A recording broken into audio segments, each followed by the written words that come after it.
My best friend found out I wasn't going to his wedding because his fiance was turbo ghosting me and now they might not be getting married.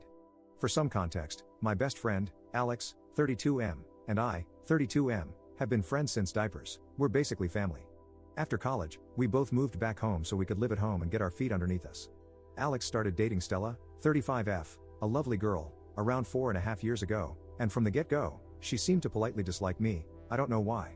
Alex and Stella moved across the country in 2021 after Stella earned a promotion at work. In 2022, Alex proposed, and she said yes, so they set a wedding date for the end of September 2023. I received a save the date card at the beginning of the year and, based on the conversations I had with Alex, assumed I would be in the wedding party, either as a groomsman or the best man, but never received any official confirmation from either of them. A couple of months before the wedding, I saw that wedding invitations had gone out on social media and figured mine was en route. It never came. I waited a couple of weeks, thinking it might have just gotten lost in the mail, before I checked in with him. I called Alex and had a brief conversation with him where he was clearly agitated. He said he was dealing with a lot and would be incommunicado for the near future. He instructed me to direct any wedding-related questions to Stella and mentioned he'd call me when things cooled off. I called, texted, and emailed Stella several times over the course of a week, but she didn't respond to any of them. At this point, I figured I wouldn't be attending the wedding, and that things were really messed up between the two of us for some reason. Yesterday, a little over 3 weeks after our last conversation, Alex DM'd asking if I was free for a chat. I jumped at the opportunity to get some answers, and we FaceTimed each other. After exchanging pleasantries, Alex jumped right into a spiel, saying that he knew I was super busy with work and dealing with a lot of personal stuff, but he'd love it if I could attend his wedding, even just as a guest. He wanted to know if there was anything he could do to help make that happen.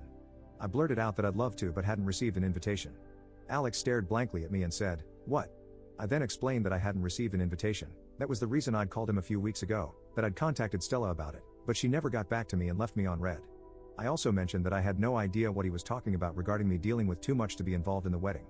After a very pregnant pause, he said he needed to go sort things out and that he'd call me when it was done. My phone's blowing up with wedding attendees asking me what the hell happened and why the wedding might be off now. My girlfriend has reaffirmed to me that I did nothing wrong, but I've had people from all sides saying I stuck my nose where it didn't belong and caused a stink, which is really messing with my head. Update 1. Alex and I texted Tuesday night/Wednesday morning.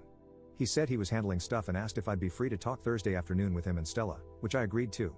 This is just a rough summary, and I probably forgot some stuff. Frankly, I'm too mentally fried to weave a narrative right now, so it's just going to be bullet points. A couple of pieces of info about Alex to provide some context. Alex was raised fairly sheltered and religious until he was 18, when he went to college and opened up. As a result, he still has some blind spots about certain things. Alex has mild to moderate OCD. It's managed with low levels of medication and maintenance therapy, which is one of the reasons he gets overwhelmed easily, especially from unexpected stressors, and weddings are chock full of those. Now for the actual update. The wedding is still happening, and I will be the best man. I've been briefed on all the responsibilities I need to handle. The person who was filling in for me, Matthew, 34M, one of mine and Alex's good friends, is thrilled not to have to spend the day peopling and can instead run the booze supply to zero. As a result of this clusterflop, the parents of Alex/Stella/whoever is paying for the wedding will be covering the cost of mine and my girlfriend's plane tickets and hotel stay, as well as my best man tuxedo. What was the main driver of this mess in the first place? Stella's pregnant, hooray, I guess. They found out a couple of days after the wedding invites got sent out. Apparently, they were passively trying, then actively trying in 2022, but stopped and switched back to heavy birth control once the save the dates went out because Stella did not want to be pregnant on her wedding day. This led to several changes to the wedding, threw a bunch of other planning into disarray, sent Alex into an OCD spiral for a couple of weeks, which is why he was agitated when I called him and why he needed time to get his head around it all and manage the intrusive thoughts. It's also one of the reasons why Stella ignored/missed my messages/calls. Why did Stella not respond to my messages? Besides the surprise pregnancy, Stella said that she's on her phone for work a ton and gets hundreds, if not thousands, of emails/texts/calls per day. She misses some stuff, especially since she didn't have my contact info saved, lol.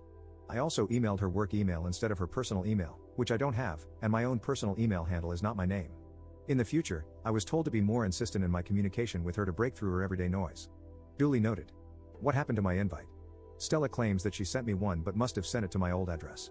I did move in March to my current residence, and the save the dates were sent out in January. What did Stella tell Alex about me not being in the wedding? Apparently, nothing.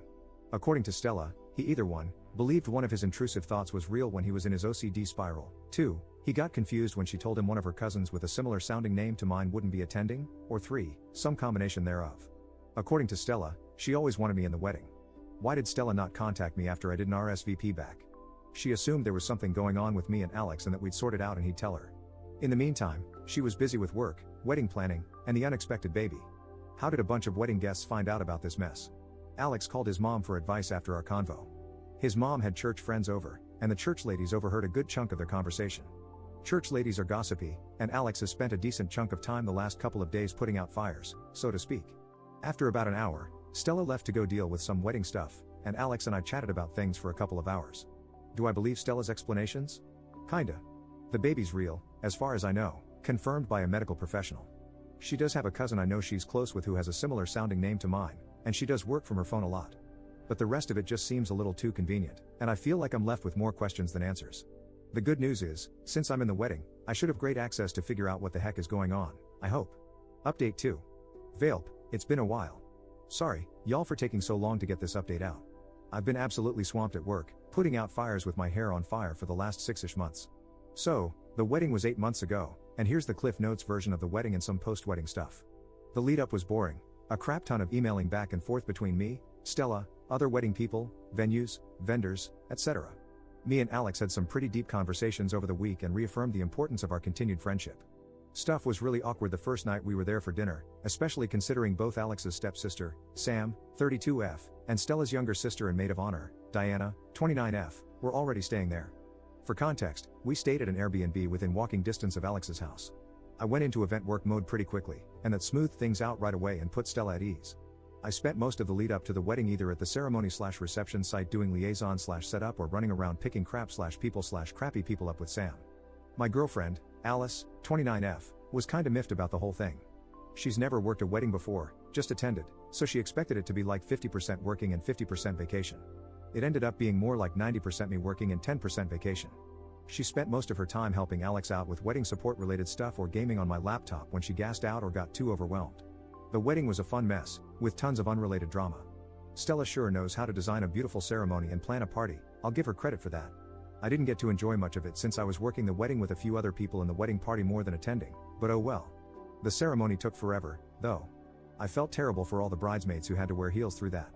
Unfortunately, there was no gotcha moment or come to Jesus moment where I got the full story as to why the drama with Stella happened, but based on what I observed while working the wedding, I think I've been able to piece together roughly what went down. Why wasn't I the best man?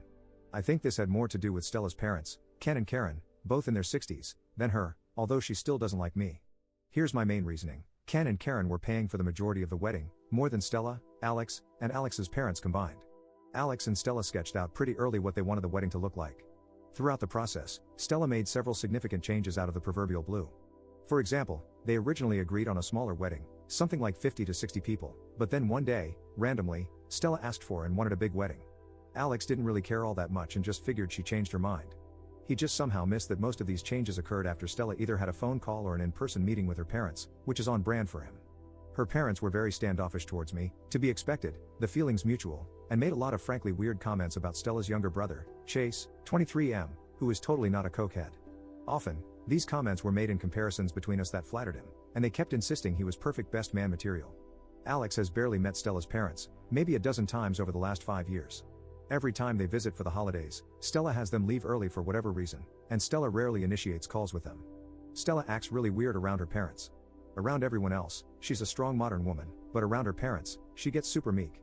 For example, her mom asked her to drive to some specific store over an hour away to get her a specific food item in the middle of wedding planning, and she just did it without any protest, leaving the rest of the wedding party in a lurch. When she got back 3 hours later, her mom took like 2 bites and then threw it away. If I hadn't seen this with my own 2 eyes, I wouldn't have believed it, it was that bizarre. Lots of other innocuous crap that individually means nothing, but when combined together, provide a decent amount of circumstantial evidence. So here's what I think happened, roughly. Ken and Karen wanted Chase to be the best man in the wedding, while Alex really wanted me to be the best man. Rather than make a choice, Stella appeased both parties by telling them what they wanted to hear while making no actual decision. The longer it went on, the more complex the lying got. When Alex had his breakdown, Stella saw a way to get out from under her Gordian knot of lies by taking advantage of the crisis. Unfortunately for her, Alex came to his senses before the wedding, started asking questions, and when push finally came to shove, she chose her relationship over whatever the hell is going on with the family, much to their apparent chagrin. Why does Stella not like me? I have 2 main guesses here, I swear a lot. I tend to forget that most people don't use the word FCK as a noun, verb, and adjective on a day-to-day basis. Since I was working the wedding and on my best behavior, I cut down on my swearing by a good 90%. This led me to notice that any time I swear, or anyone for that matter curses, Stella has a little grimace or cringe reaction. Stella herself also rarely curses, and if she does, it's something pretty small like hell or damn it, followed by a quick apology. It's probably exacerbated by the fact that despite my generally unprofessional behavior, I hold a fairly professional job. The dissonance can bother folks. Politics, and before people freak out, I'm somewhere between a democratic socialist and socialist on the political spectrum.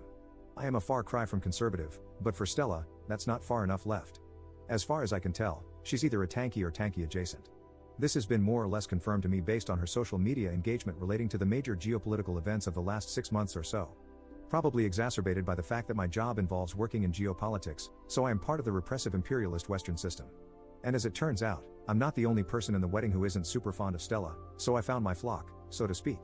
Post-wedding stuff, Alex and Stella had a healthy baby girl named Iris, and Sam and I are the godparents. Alex and I have been talking a lot more. For whatever reason he asks me for childcare tips, like, bruh, I'm just as lost as you hear. We've set up a weekly gaming session where we're slowly slogging through Baldur's Gate 3 with Sam and Matthew. As far as I know, Alex and Stella are in couples counseling, which seems to be helping from my vantage point. Stella was weirdly against it, but Alex pushed for it so he could be a better husband to her, and she relented. As far as I know, Stella's already back at work and on most of her pre-baby schedule. Alex's stepsister Sam has been checking in on them periodically, and according to her, there are no major red flags at the moment. Stella actually texts/emails me stuff now. It's mostly baby pictures, but it's a step in the right direction, and I appreciate it. I send cat pictures in response. Hopefully, this is the last update. My life got far too interesting for that month, and with my current workload, I doubt I could mentally handle more drama.